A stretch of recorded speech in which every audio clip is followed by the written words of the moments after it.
میرے عزیز دوستو، اس زمانے میں رواج غالب آ رہا ہے، عبادات میں بھی رواج غالب ہے، عبادات میں بھی رواج غالب ہے۔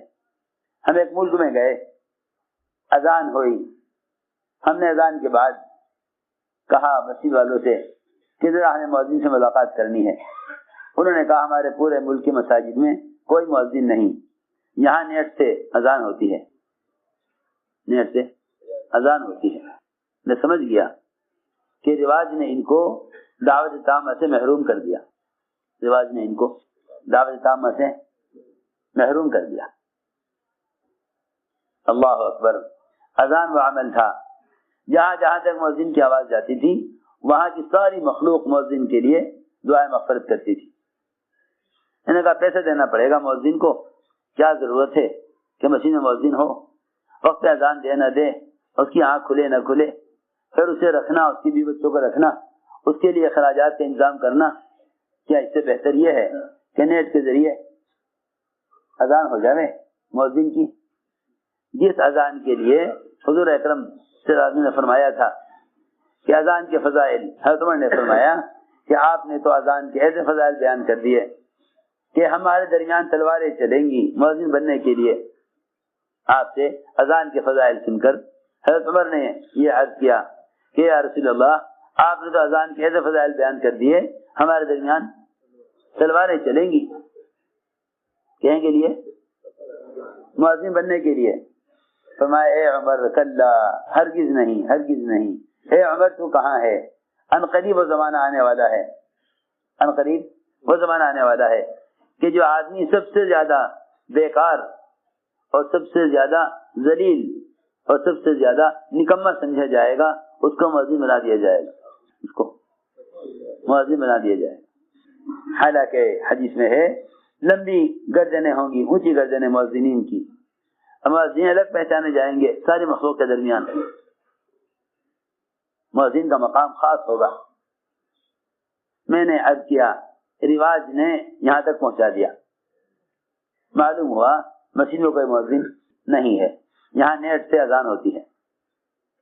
اس لیے میں عرض کر رہا کہ جب اذان جیسی دعوت تامہ وہ رواجی چیزوں سے ختم ہو سکتی ہے تو جتنے بھی آلات اور ذرائع ہیں پیغامات پہنچانے کے، اگر مسلمان انہیں استعمال کرے گا دین کے لیے تو بتاؤ نبی اور صحابہ کے طریقہ دعوت سے کیوں نہ محروم ہوگا، نبی کے طریقہ دعوت سے کیوں نہ محروم ہوگا۔ دعوت یہ نہیں کہ آپ کسی ذریعے سے پیغام پہنچا دیں، دعوت یہ ہے کہ آپ دین کا پیغام لے کر خود جائیں، دین کا پیغام لے کر خود جائیں۔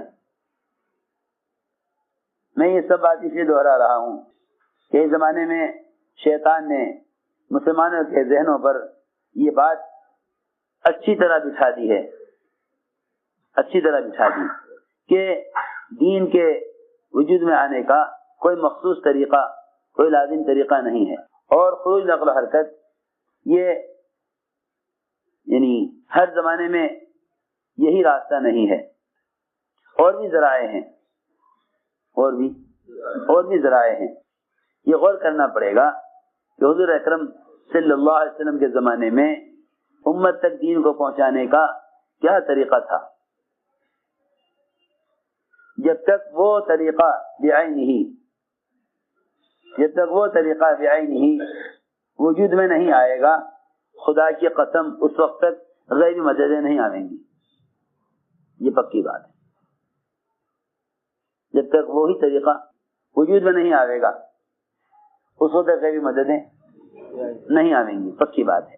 غور سے سنو، حضور اکرم صلی اللہ علیہ وسلم نے کسرا کو دعوت دی، کسرا کو دعوت دی۔ جتنے بھی اغیار ہیں ساری دنیا میں مسلمان، ان کو دعوت دیے بغیر ان سے مقابلے کی سوچ رہے ہیں۔ کبھی بھی مسلمان غیروں کے مقابلے میں کامیاب ہو نہیں سکتا جب تک نبوت کے طریقے پر دعوت نہ دے، جب تک نبوت کے طریقے پر دعوت نہ دے۔ یہ کہنا کہ اب تو چینلوں سے ساری دنیا میں اسلام پھیل چکا ہے، اسلام تو دعوت تو پہنچ چکی ہے، اب تو مقابلہ کر لیا جاوے، وہ تو خدا کی قسم اگر نبوت کے طریقے سے ہٹ کر دعوت دو گے اور پھر مقابلہ کرو گے تو ہمیشہ ناکامی ہوگی، ہمیشہ ناکامی ہوگی۔ اس لیے کہ دعوت عبادت کا جمع کرنا یہ نظام کائنات کو مستقر کرتا ہے۔ اگر دعوت عبادت کے جمع کرنے سے سورج کو روکا جا سکتا ہے، تو ایک ملک کی بادشاہت کی کیا حیثیت ہے؟ ایک ملک کی بادشاہت کی کیا حیثیت ہے اگر دعوت عبادت کو جمع کرنے پر سورج کو روکا جا سکتا ہے؟ یوشع بن نون نے کہا تھا اے اللہ سورج کو یہاں روک دے تاکہ ہم دشمن سے مقابلے سے فارغ ہو کر عصر پڑھیں، عصر کی نماز کے بعد پھر سورج غروب ہو۔ سورج کو روک دیا، سورج نے انتظار کیا مجاہدین کے قتال سے فارغ ہونے کا۔ جب یہ دشمن پر فتح کر کے فارغ ہو گئے پھر عصر کی نماز پڑھ لی، اس کے بعد سورج حرکت میں آیا، یہ نہیں کہ سورج تو غروب ہو کر رہے گا، یعنی کیسے غروب ہو جائے گا؟ جب تک ہم دعوت کے تقاضے سے فارغ ہو کر عبادت کا عمل نہ کر لیں۔ اس زمانے میں جتنا بھی ساری دنیا کو دین کی دعوت پہنچائی جا رہی ہے وہ رواجی طریقوں سے پہنچائی جا رہی ہے۔ مسلمان کا مال خرچ ہو رہا ہے اس کی خواہشات پر، اور اس مال کا کچھ حصہ یا بغیر مال کے مفت میں ساری دنیا کو دین کا پیغام جا رہا ہے۔ لوگ کہتے ہیں کہ جب بات کے پہنچانے کے مفت ذرائع ہو گئے، ہو گئے تو پھر اپنی جان مال خروج پر خرچ کرنے کی کیا ضرورت ہے؟ اتنے بے عقل ہیں یوں کہتے ہیں کہ جب حضور اکرم صلی اللہ علیہ وسلم کو دو کام پیش کیے جاتے تو آپ آسان بھی اختیار کرتے، مشکل کو چھوڑ دیتے۔ سنتوں کو چھوڑتے ہیں رواج کے مقابلے میں، کہتے ہیں یہ آسان ہے یہ مشکل ہے۔ سنتوں کو چھوڑتے ہیں رواج کے مقابلے میں، کہتے ہیں رواج آسان ہے یہ سنت مشکل ہے۔ یہ کبھی نہ سوچنا کہ آپ کا طریقہ دعوت آپ کے زمانے کے لیے ہے، بلکہ جس طرح آپ کی بعثت قیامت تک کے لیے ہے، کوئی نبی نہیں آئے گا، اس طرح آپ کا طریقہ دعوت بھی قیامت تک کے لیے ہے،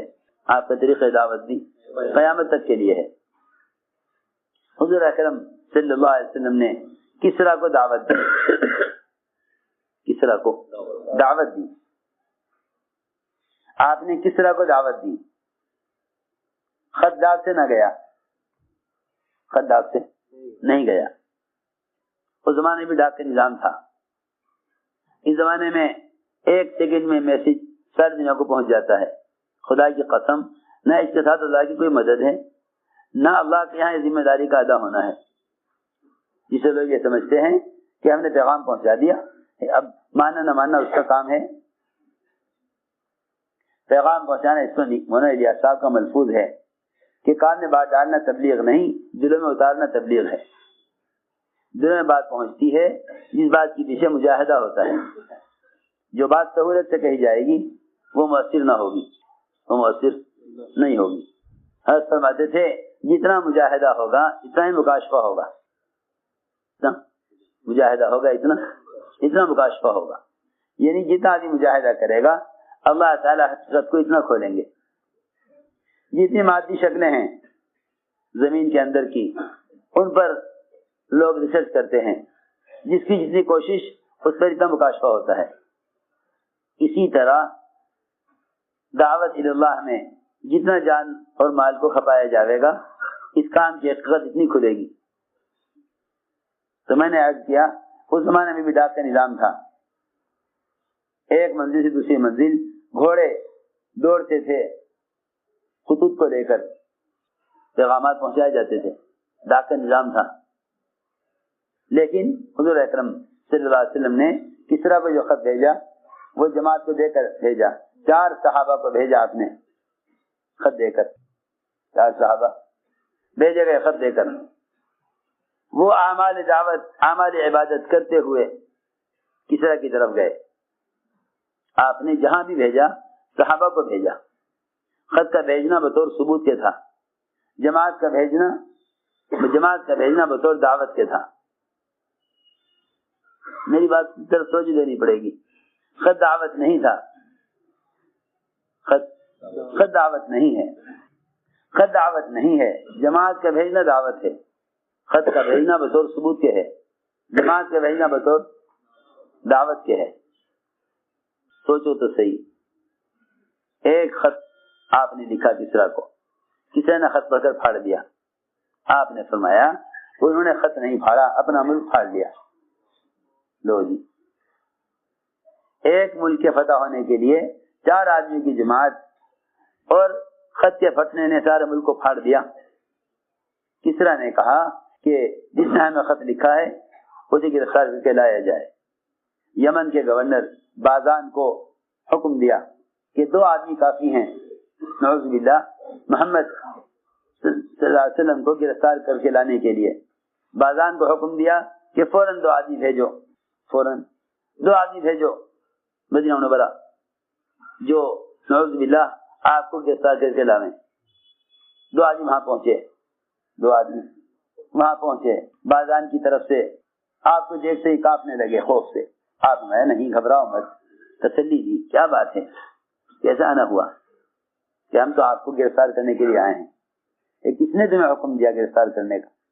کہ ہمیں بازان کے گورنر نے حکم دیا ہے، اور بازان کے گورنر کو، اب جو ہے یمن کے گورنر بازان کو بڑے بادشاہ نے، کسرا نے حکم دیا ہے۔ آپ نے فرمایا کہ جاؤ، تم جس نے تمہیں مجھے گرفتار کرنے کے لیے بھیجا ہے اس کو جا کے یہ بتا دو کہ میرے آقا نے رات تمہارے آقا کو قتل کر دیا، میرے آقا نے رات تمہارے آقا کو قتل کر دیا۔ آپ نے فرمایا ان دونوں سے کہ جس نے تمہیں مجھے گرفتار کرنے کے لیے بھیجا ہے اس کے آقا کو میرے آقا نے رات قتل کر دیا۔ یہ بات ہے کہ کسرا کو اللہ نے رات قتل کر دیا۔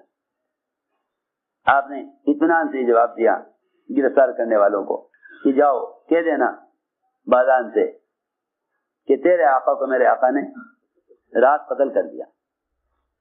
انہوں نے اسی وقت قلم کاغذ نکالا، وقت لکھا، تاریخ لکھی اور بازان کو خبر کی۔ بازان نے آگے پیغام بھیجا کسرا کی طرف کہ انہیں کی طرف سے یہ جواب آیا ہے۔ پتہ چلا اسی وقت، اسی تاریخ میں، اسی رات میں شیروے نے اپنے باپ کسرا کو، پرویز کو قتل کر دیا، پرویز کو قتل کر دیا۔ اللہ نے اس ملک کو ایسا بکھیرا کہ پورے خاندان میں کوئی مرد نہیں تھا جس کسرا کی جگہ جس کو بادشاہ بنایا جاتا، کیونکہ شیروے نے باپ کو قتل کیا۔ باپ کو اندازہ ہو گیا تھا کہ میرا بیٹا میری بادشاہت کے خلاف ہے، بادشاہ بننا چاہتا ہے۔ باپ نے کوشش کی بیٹے کو قتل کرنے کی، اپنے مخصوص خزانے میں ایک ڈبیا میں زہر بھر کے رکھا، اس پر لکھا کہ یہ طاقت کی دوا ہے۔ ڈبیا میں زہر بھر کے رکھا، اس پر لکھا کہ یہ طاقت کی دوا ہے، جمع کے لیے قوت ملے گی اس سے۔ شیروے نے، بیٹے نے باپ کو، پرویز کو قتل کیا۔ پھر بیٹے کو خیال ہوا کہ اور بھائی بھی ہیں، ویسا نہ ہو کہ وہ میری جگہ بادشاہ بن جاویں۔ جتنے بھائی تھے سب کو قتل کیا، خاندان میں کوئی مرد شیروے نے نہیں چھوڑا، سب کو قتل کیا۔ سب کو قتل کرنے کے بعد پھر باپ کا خزانہ کھولا، اس میں ڈبیا نظر آئی رکھی ہوئی، اس میں وہ ڈبیا نظر آئی۔ کہنے لگا کہ دیکھو تو صحیح، میرا باپ کتنی قوت کی چیزیں کھاتا تھا اور مجھے نہیں دکھلاتا تھا۔ وہ ڈبیا نکالی، اس میں سے وہ دوا کھائی، شیروے خود مرا۔ اب کوئی خاندان میں مرد نہ رہا